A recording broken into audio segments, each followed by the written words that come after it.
And with that, Dee, would you like to take it away? Yes, thank you. Hi everyone, I recognize some people in the audience, but I'm curious to know how many people in the audience actually work on monetization for a company. All right, including the panelists, okay, great. In the front. So my name is T. I'm the head of product marketing at Duolingo. If you haven't used the app before, it's we're the world's most popular way to learn a language. And I have the pleasure of introducing these awesome panelists, but I'm actually going to let them introduce themselves. So why don't you guys tell everyone in the audience your name, the company you work for, a little bit about yourself. Excellent. I'll kick it off. Hi friends, Mike Brooks here. I'm the SVP of Revenue at WeatherBug. I kind of have two roles in the business. I manage our UA as well, so our acquiring of users in the mobile space, but also with monetization for all of the businesses. So it's fun to come to parties like this where everyone's looking kind of at both sides a little bit, and conversations like this as well. So today we're going to be talking more about some of the things we're doing on the monetization side. And WeatherBug is actually pretty much on the forefront when it comes to things like in-app header bidding, content monetization, things like this. So hopefully we can share some of the things that have been working really well for us and help you folks make some money. I'm Jesse. I come from Jump Ramp Games. Also, like Mike, I head up our monetization and our UA teams. We built our own custom in-house ad tech stack. So it runs on a custom base of cohorting based on user segments and data points that we understand via our own in-house CDP. So we become very savvy in monetizing every impression for the user at the highest potential price while reducing latency with a lot of our internal tools that we've kind of built out. Do parallel bidding, work with probably 12 to 15 SDK companies as well. So we're kind of, we dip our toes in multiple ponds, and then for us it's all, we have no in-app purchase in our app, so it all has to be about monetizing the highest ARPDAU per user with ads. Hello everyone, I'm Jean-Sebastien Laverge, VP of Growth at Tilting Point. So like those two guys, I manage our UA, monetization, and marketing team. Tilting Point is a free-to-play gaming publisher based in New York City. We work with independent game developers, meaning that we work with developers that are not working internally, but they bring to us their own game, and we help them scale up their game. We're working on 25 titles, titles like Star Trek Timeline, Warhammer Chaos and Conquest, we launched last month, or Languinis. And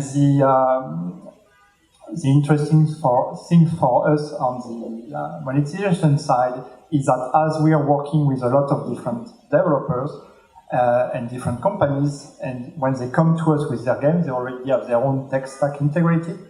We have the chance to work on multiple tech stacks and mediation platforms. So for example, we work with Iron Source, Fiverr, TapDAC, and I'm forgetting one. And we have the chance also to ask them to switch from one platform to another to measure out the differences. So I hope to give you some tips about that. Hey guys, my name is Ilona. I work at InMobi as a senior business development manager. Started out in 2015, purely on the supply side. So currently I'm working on premium supply partnerships in North America, as well as heading the supply partnerships in Europe. So InMobi is a global ad platform specifically targeted to in-app properties, and just a few things. Recently we launched our own DSP and launching our own header bidding platform as well. So. Great. So I'm going to kick off. I'm actually going to put Jesse on the spot because he was mentioning in his intro that their Jump Ramp has built a lot of their internal monetization stack. So I'm curious to hear from you what kind of the road you went on to get there, and maybe share with the audience some things they might want to consider if this is something that something that they want to build in-house versus using external. Because I like really painful things. That's why I decided to do it. Make my life miserable. Just to guess a caveat, a lot of what I know I'll talk about, and I think some other people, I think there's always inherent, you need to examine what's best for your business, right? Just because we built it in-house doesn't mean that is necessarily the best for all of your business at scale. I came from a lot of large ad tech companies before, but our app is significantly different than a lot of the other apps on the market, right? We have no in-app purchase, and that becomes an interesting challenge when you need to monetize at the user session and level, right? So our users tend to stick around. They'll play, 30 different cards a game, 30 mini games a session or throughout the day, and that becomes high wear and tear actually on network partners. When we looked at a lot of the data, networks only like to fill X amount of impressions versus for certain cohorts, and then they kind of just stop, right? And we're like, okay, this just isn't efficient. I can't run a tech stack with like 30 different line items, and I'll never get there. It'll time out with a lot of bad experiences. So for us, we built it all in-house. We looked at everybody in this market, and it allows us to actually send this custom playlist of ads. So when the user comes in, they're pre-cohorted out into the tools we built, and at that moment we say, okay, these are the ad partners who are likely to fill for this type of user. Let's send it down to the client. And we'll go through, and there's a lot of rules where they optimize themselves down. If they don't fill after X amount of time in the user session, we actually stop calling that partner, right? So we built in user session-based kind of optimization, which is not how typical out-of-the-box technology thinks. And then we've also incorporated a flavor of parallel bidding into this, where we can now run our SDK partners, and we can actually run SDK-less integration sources, and we have everybody kind of competing now in this grand pool for inventory. And building it in-house has given us the benefit of really, during peak seasons, we can get to 95% fill, no problem. Cut our latency down by like 75%, right? I mean, it's pretty substantial numbers. And overall, we like to control our destiny. And that was kind of the reasoning why, but. What did you actually build in-house though? Like, we have, over the past year, continually RFP'd for things like ad serving, header bidding, always looking to see how to improve. Yeah. Our engineering team always says things like, oh, we'll totally build that in-house. And I say, Eddie, you're a lunatic, there's other things for us to focus on. So how do you manage that balance? And to be honest, how did this start? Was this like your engineering team came in hot and they're like, no, we got this? Or is this something where you took a look at everything that's out there and you're like, well, I want most of what people have, but there's nothing that fits? What was the big driver for you guys? Yeah, I think, so we went out to the market and we RFP'd everybody, right? So we did RFPs across the board. We had an idea in our mind of what this thing should look like, and no one could touch enough buckets. And quite honestly, we know we're not as large as Weatherwell, right? We don't have the same volume, so am I going to get Google or Mopub to probably build some of the stuff for me on the dime? No, they're probably not, right? So for us, that was a large decision, but we knew we could build it. The way we built it is just that in typical mediation stack, you can call 3 or 4 ad networks, it times out, they want to always run their own exchange against it, right? I didn't see that value prop as being that strong for us. I want to be able to line up. I want to be able to cut deals with 5 or 6 ad networks at $50 CPMs, right? Like, they don't all take tons, but they'll take some of those, and if I can stack these things properly, I can doubled ARPDAU. Basically, we doubled ARPDAU with this tool, right? So it came down to that, about the deals we want to do. We don't let our partners frequency cap. We handle all the frequency capping. We stop calling them once we hit cap. We can do user-based capping, session-based capping, daytime capping. These are all things that out-of-the-box mediation doesn't offer. How many people at Jumper? And how long did it take? And how many engineers? Sorry, how many engineers? Because I might want to build this. Yeah, like, it sounds really cool. What's it cost? So we have maybe 20 people. And 22 of them are engineers. 5 are engineers. No, like we have sales. No, it was a very nimble team. Built it with myself, 3 engineers. I have amazing engineers. I buy them tons of whiskey, tons of cases of beer. We've got a very good thing going. You can be vigilant, I think, but just like you have to take that forward step in and say what's best for my business, and this is what's best for us, right? So we did it very nimbly. You can do it, but also I came from ad tech. My CTO came from ad tech, right? We kind of knew going in what was going to be. And do you think now that you've got this well-oiled machine, it's the ROI is paying off comparing to if not having built all this in-house? Yeah, I mean, the ROI of doubling ARPDAU was right there. Like, we shifted our business to more brand now. We have brand partners coming in, right? We measured out how people perform against users. brand ads, they don't disengage as much, right? It's not like rewarded, so taking a lower CPM from brand may actually pay off. Occasionally in the stack, if they stay for 5 or 6 more times, right? You're getting that ARPDAU at a higher level than just throwing out reward. We understand the format, so it's right format, right time, right user. Right. Okay, so for the other guys on the panel that don't have their own internal 20-person team to build this, how are you guys tackling that challenge of choosing the right stack and knowing like what is the best solution or strategy to be using? Oh yeah, I mean, I do not envy Jean-Sebastien because you have to make this decision. I don't know how often. It's really hard because there are so many good partners out there, and I would say, and some of the people who have made WeatherBug as successful as it is today are in the room today, and it's the technologies that help us do that. We've always dreamed about insourcing. I kind of vetoed it from the engineering side. Like I thought the cost for us was too high given the scale that would be required. But it's really hard, right? If I were to have an honest shakedown of the way we have to look at monetization tools today, ad servers, there are no options. So from an ad server, I know InMobi has just launched something as part of this, an ad serving component as part of the stack, right? Yep. So people are starting to realize there's a huge hole there, but it's kind of been DFP for a while. So when it comes to the decisions we had to make, ad serving was so hard. It took us 9 months, and at the end of the day, we didn't even end up switching, but we will. But there's not enough competition in that space. And then if you look at the kind of the header space, that has been responsible for incredible growth at WeatherBug, right? So 2 folks that actually helped us do that are in the room as Amazon and MODERATOR, and both of those folks with their header bidding tech, we increased revenue of 25-30% by just going from mediation to that, and not even 100% inventory. So that technology, there's a ton of competition going on, which we love because everybody's building really fast. I don't want to say that's an easier decision, but you can work with multiple.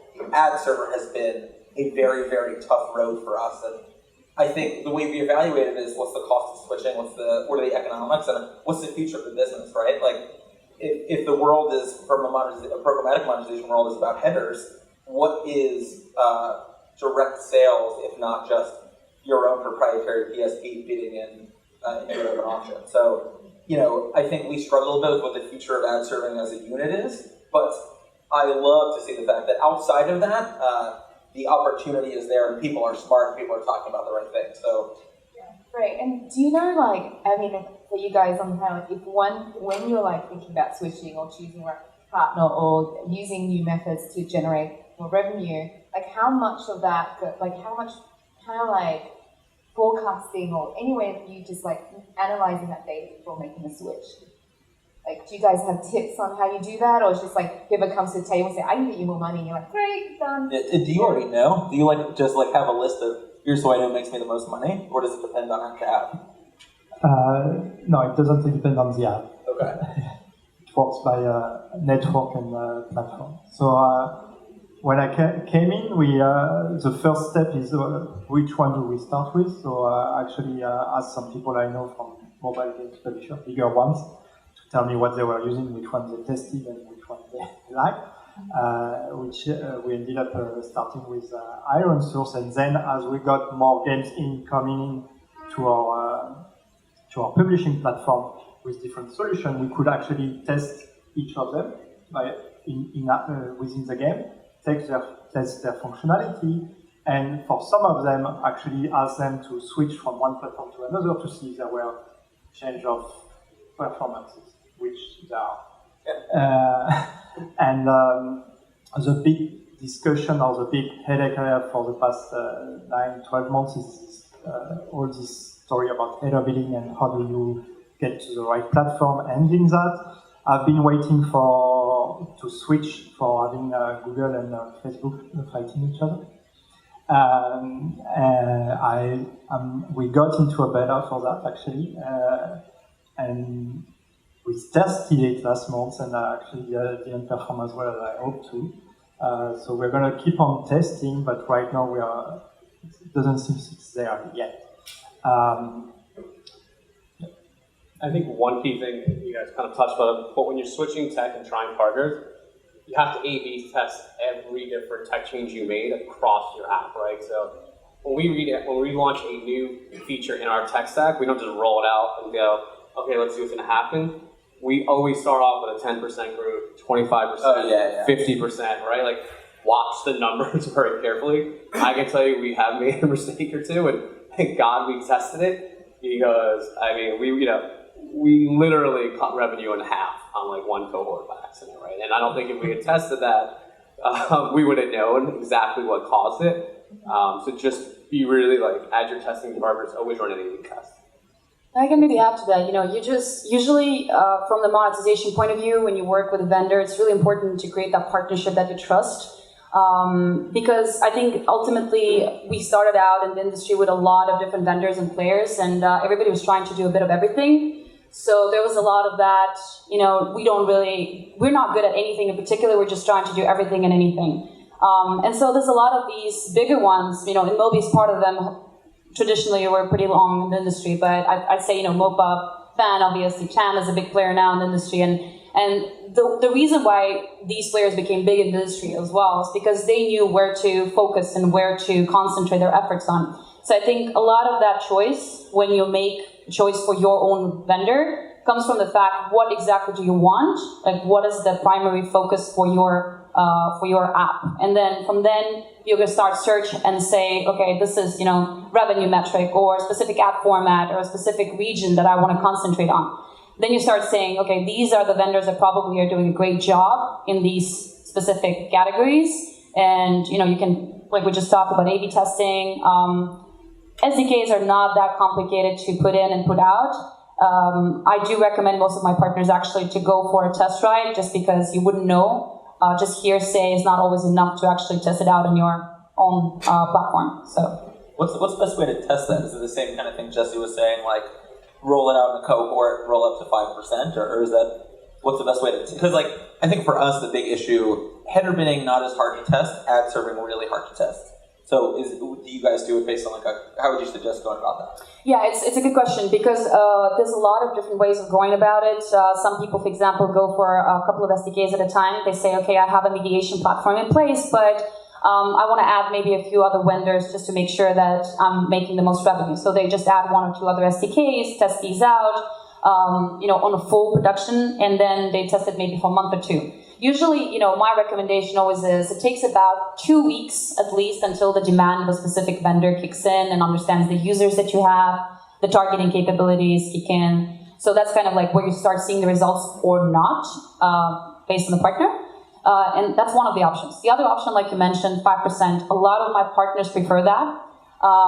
They roll out on a small portion of their users. They see how it works. I don't know if I recommend that as well. It depends on the user scale that you have. If 5% means, million, maybe 10 million ad requests, maybe yes. If it's about 5,000 requests, there are networks that perform well in that scale. Others do not. That's something always to consider. Scale is important for a lot of demand partners. And so moving on, I wanted to add on the testing side. It's just one thing is the whatever test we do, we usually mitigate the risk by getting sponsored for that test. So asking the testing platform you're working with to sponsor that test works very well. What he's trying to politely say is make them pay you. That's something Jesse taught me a couple months ago that was new.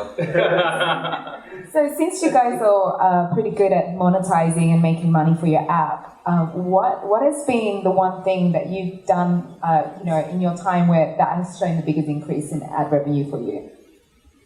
So we had two major things. One, we talked about the integration of header bidding as a big piece. I'd say that grew the business around 25%.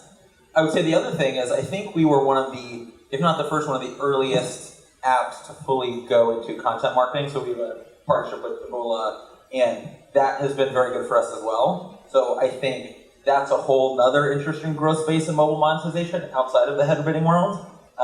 For us, those two have driven significant, 25% plus growth for the business over the past year. So I think that from a technological side, I think header bidding is almost there. But I'm excited to see mobile finally catching up to the desktop side. And when you say content, are you saying like serving content Like, type ads? right. So serving content-based ads, exactly. Okay, got it. I suppose there's 325/50s. Okay.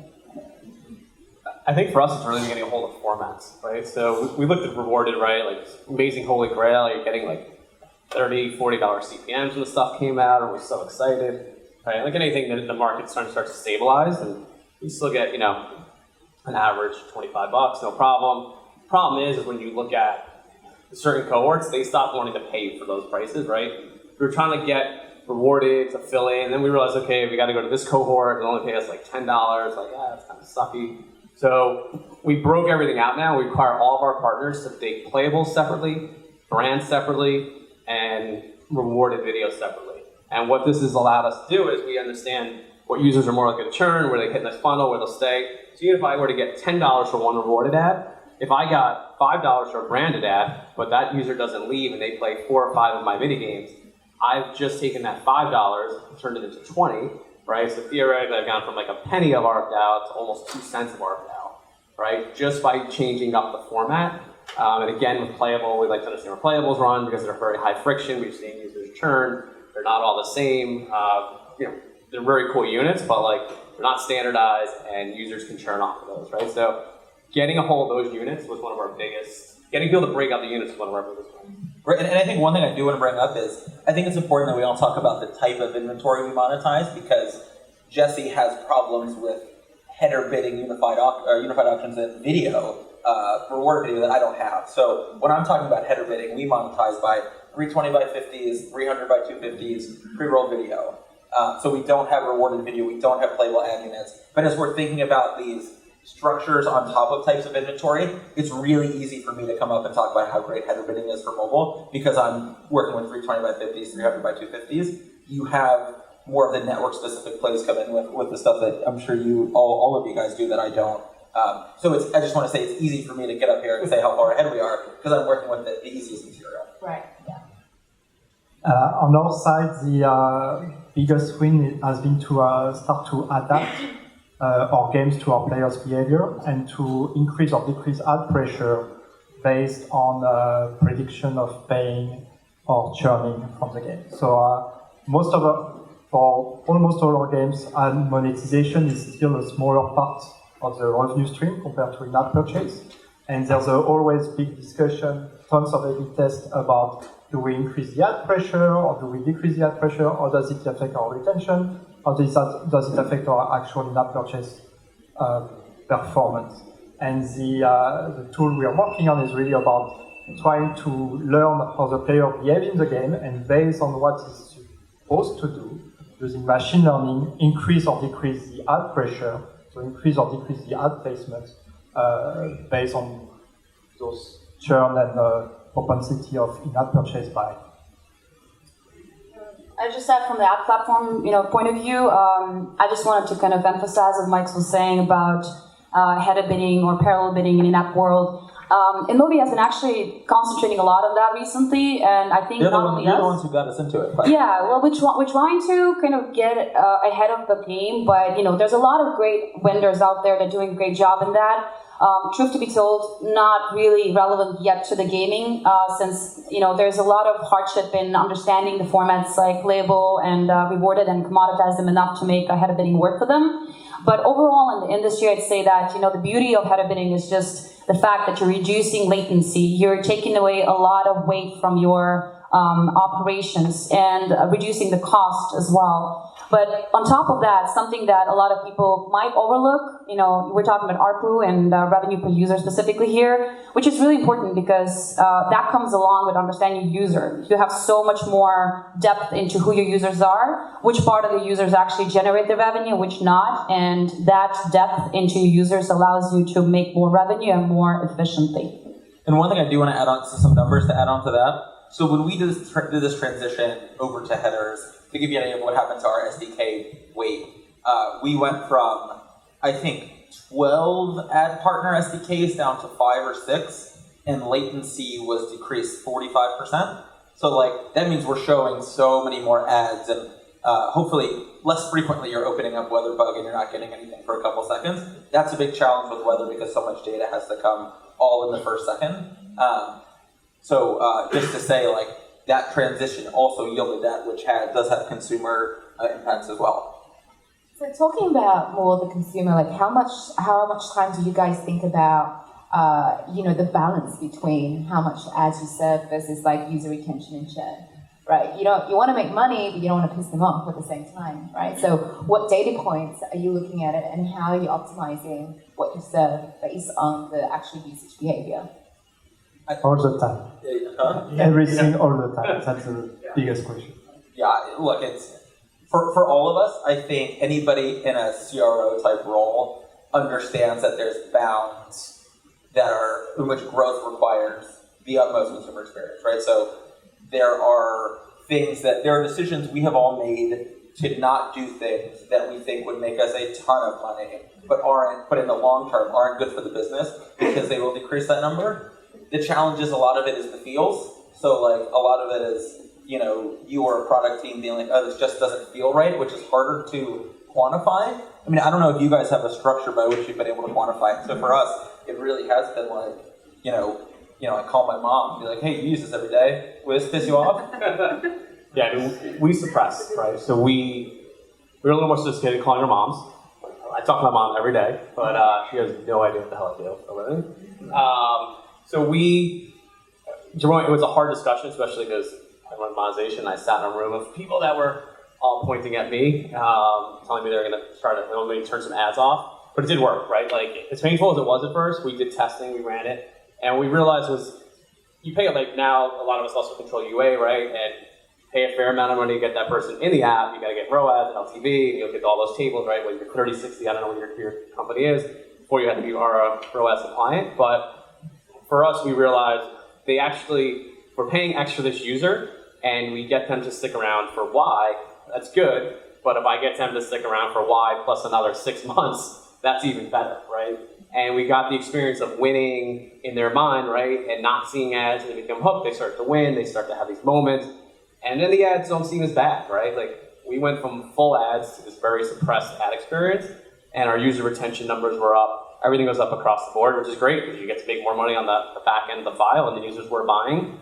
Our increases everything. Is that across everybody, or are you doing that at the user level? We suppress across the user level, but there are initial, the first couple days, there's a cadence to suppression, okay. And then we figure out from there, based upon your actions, what the next level of suppression should be. Right? So then there's multiple variants off of that first level of suppression. How do you define suppression? No ads. Like, it doesn't show, it doesn't call. Yeah. Even though it should be an ad moment, it moves on. I mean, I can just add to that. I agree with a lot of things you guys have said in terms of, even for the product I work on, we A/B experiment with everything we do, including our ads, and if there is a negative impact on retention, even though there is a positive revenue impact, we will not launch that experiment. Because, there is a short-term gain and a long-term outlook, right? So if you're in a business right now where you do not care about long-term retention, then I would say, don't worry, just go ahead and do everything you can. But, if long-term retention is important... I'm trying to think of who that could be. No one in here but I know. Yeah, and I think that's so key. And I don't know how many other publishers think about that or else, but it is like, sometimes we all get excited by the amount of revenue we can generate just seeing an experiment go live, but there is definitely the negative impact, and we won't. You can turn the whole website into an ad, but people just aren't going to come back. But you guys, funnily enough, you think that ad vendors, we actually want to work with, anybody who comes to us in terms of, the ads. Truth to be told, we actually do select our partners pretty carefully. And this really relates to what you said, because we don't want to necessarily work with publishers that are bombing with ads their users and getting really negative comments on the App Store, right? So what happens then is that the brands actually don't want to bid on these properties, interestingly enough. So that's one of the first things that I work with my publishers is say, guys, let's work out a strategy that would work for both of us. And, let's keep the user in the center of what we're trying to do here. So what I wanted to ask actually is, so we talked a lot about, I guess, some of the things that people in the room can take away and implement and test. And, But I want to know if you guys could talk about one bet or one experiment that you had high hopes for and it failed, and why. Let's start. I gotta think. Let's start against what you're saying. Really? Yeah. How did it not work? But we are like 97% of our inventory is rewarded video. That'll do it. So don't do it for rewarded video. Not yet. Not yet. But we're gonna keep on testing because that has to work. I'm trying to think. We've had a couple of failures. Not necessarily. I'm trying to think. I'm sure you've had it. They're not in this room, so we're probably okay. I think one of our largest. We made it work in the end, but when I talked about how we pace people out, so it's a variable number that we set. It's based upon ad network fill. We did a lot with the BI team, right? And we looked at all these data slices, realized that if a network doesn't fill after X amount of impressions in that user session, they are not going to continue to fill for that user session. They'll just stop, right? And we make them go dormant. They come back in. But in that testing, we screwed up all the variables. And for like probably about 2 weeks, one of which when I was on vacation, we couldn't figure out why fill rate went down like by 40%. And thank God the beach had Wi-Fi. Thank God. It turned out someone in product had just misinterpreted something and kind of made a change to something without realizing, telling us, right, at the end of the day. But it was pretty drastic, right? Like, we literally cut fill by 30% for this feature. I'm happy we continued to test, and we didn't end up just shutting it off and moving away because the performance we saw in the end actually was valuable. But it shows how fast you can send things out. So I'll kind of talk about a macro trend that has yielded a lot of success for the bug. I would say historically, we didn't care enough about what users thought. So one of the things I think is the greatest tool that you have as an app marketer and app, if you're on the monetization side too, is your user reviews. So we kind of did an about face at the beginning of the year saying product is going to have two focuses. Pushing us forward, so like there's the vision piece, but there's also the cleanup, which is how do we have a reinvigorated focus on specifically what people are saying?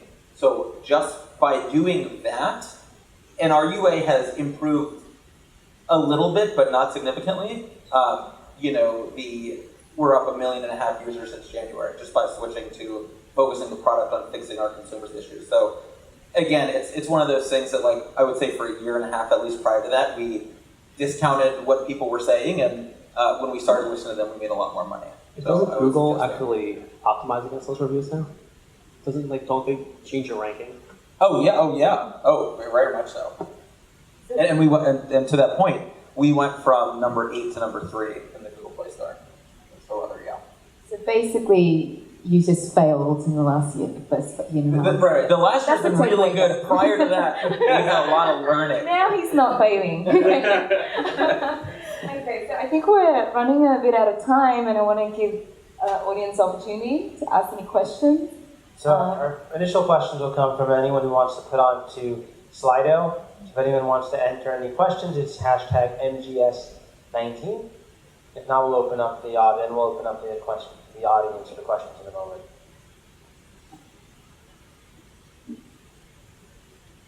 Over there. I'm just curious, does anybody have a lot of international traffic? Just curious about whether, the way that you guys manage international traffic, are you doing with what marketing? What does that look like? Partners, optimization? So I can speak to a little bit from Other Bugs' perspective. That's going to be a much bigger headache for us. Right now, we're just US, Mexico, Canada. So for us, we're able to keep everything on the same stack. The payment isn't a huge issue. I would say we have an easy one there, and it hasn't been as big of a deal for us. I mean, we're US only, but I can just tell you from industry knowledge, you're not going to make as much internationally, right? The rates are significantly lower out of country. Yeah, right. You're going to really get dinged, and some of the formats, right? You're not going to be able to use all the same formats that come across the US. We're on 40% US, so 60% international, and we have different setup in our mediation platform per region or countries, if the country is big enough. and we are definitely not seeing the same type of CPM, for example, like the US is king, definitely. But like the strategy we adopted here is really different take of a different mediation setup per region. Sometimes different deals with people like InMobi per region, where they are stronger to maximize the CPM there. My question's for Jess. What do you think is more valuable now, your games or the infrastructure you've built for because I mean you really built another product, Awesome. I'm This is an curious. interesting question. I think it's fascinating you built all that in-house. See, my founders who write my paycheck aren't in the room, so. I think infrastructure, we built a stronger monetization engine, right? Like, I think even if you ask our company, they'll say that, right? Like, our app isn't overly gamified necessarily, right? It's there to make money because we don't have in-app purchase, and the monetization engine is really what we've been. We put a new feature out almost every 2 weeks, so yeah. But I feel like the challenge you would have is scaling that, because you do such a good job at those specific, like the rewarded video type things. How do you, like, because I think that's one of the biggest questions about in-housing is, like, to me, the only way I would have considered it is if we built a business around it and sold it elsewhere. Right. But, how to do that in a way that you build something that goes towards the direction ad tech's going, which is transparent, SaaS, like, if you focus on that, you can be really good, but you're also going into places that are not as commoditized, so there's a lot more heavy lifting. Yeah, it was all heavy lifting, and we've had publishers who asked to license our tech, right? A lot of that. And we've had a lot of people. We didn't build it with that in mind, right? It's kind of built more in house, but I think the monetization, we don't have a lot. But your point, like around transparency, we even had a lot of transparent conversations with our network partners, right? Like we kind of tell them everything that's going on. Don't bullshit, right? Like this is exactly what's happening, exactly where you stand, and this is how we work, right? Like. It's your job now to come back to me with how you want to operate, right? And what demand you have, and source DMPs for me, and do whatever. Like, we'll fit it in, we'll make it work, but you have to just, when you do it in-house because they don't know what you're doing, you have to then become transparent to them because they know how MoPub works, they know how AdMod works, right? Well, how we work with you. But don't try and lie to them and hide stuff thinking I'll get something over on them, because at the end of the day, it's a piece of technology making a decision. It's not a human. So are you using an independent attribution company? We do. We use MassFlyer. So one question, what would be one tech recommendation that everyone has for the audience? What's the must-have tool, right? Besides what you built in-house. A/B testing technology. A/B testing technology to be sure that you get results from what you are doing. Which one? Well, there are tons on the market. We are switching right now to Implant. Yeah. I mean, you don't have to build it all in-house either, right? Like, there's parts of our business which aren't necessarily all built in, right? We work with A9, we're about to light up Nimbus very shortly. There are partners who intrinsically, we want to go DSP direct, right? Like, our business now is going DSP direct. I'm not big enough that these DSPs are going to want to plug right into my inventory in my app, right? There's just no way it's going to happen. Yeah. But I'm now cutting a ton of DSP deal directs because I'm using a pipeline, right? I'm using a pipe that they feel comfortable cutting into, and we'll do deals, right? And theoretically now, I don't have to pay an exchange fee anymore, right? It's not a bad world. So I would say, even though there's been a little mix of head of parallel bidding, Mike's great at it because they've got banners, and some of us are a little behind because we've got video. I think invest in that, but you don't always have to build everything. Look at what's best for your business to build, and then plug in pieces and make it work in your tech stack to get there.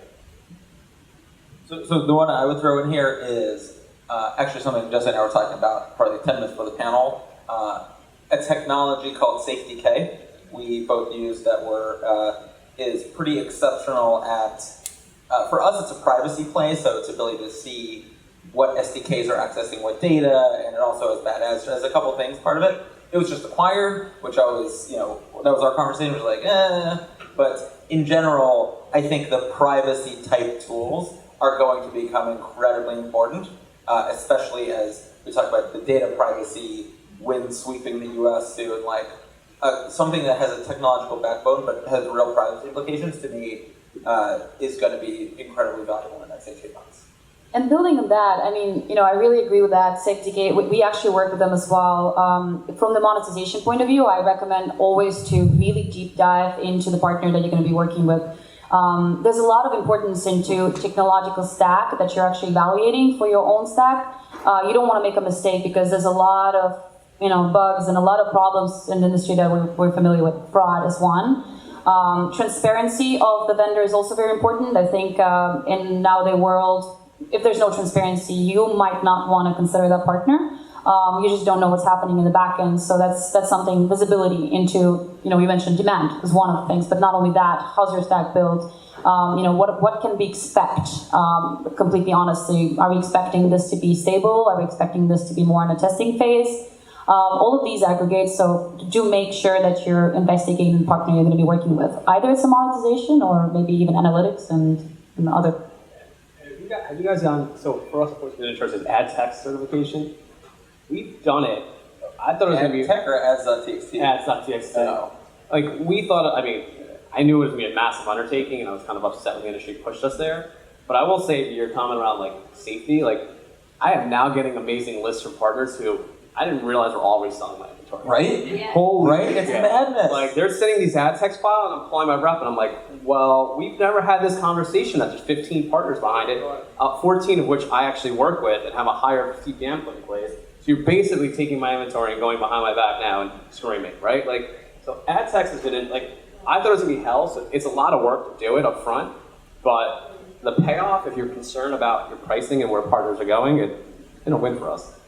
And just to kind of add on that, actually, if we talk about app ads, we are not going to revert this. This is something that industry is going to adapt and something that we'll have to work with, but it's for the better. It's the transparency, ultimate transparency into your own inventory.